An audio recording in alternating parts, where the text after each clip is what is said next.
Yo, what's up mga koys? Another day, another vlog na punta. Kaya tara, samahan niyo ako sa aking daily vlog, Koys El Kingani.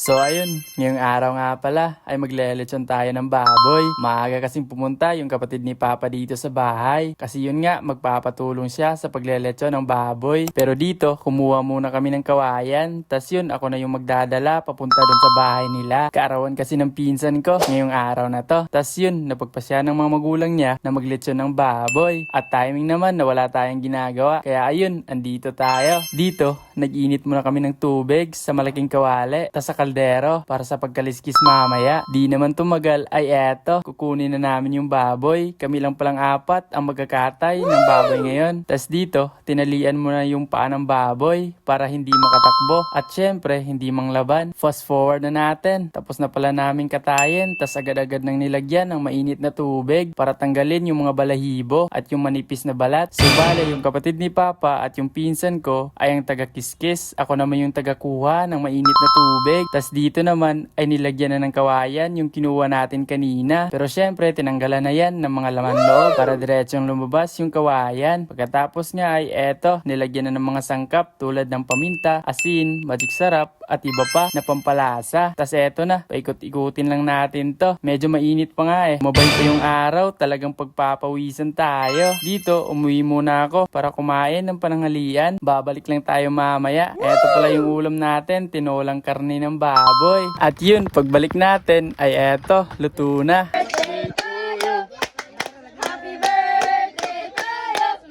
Bina kami. Dito lang kami. Bye-bye. Bye-bye.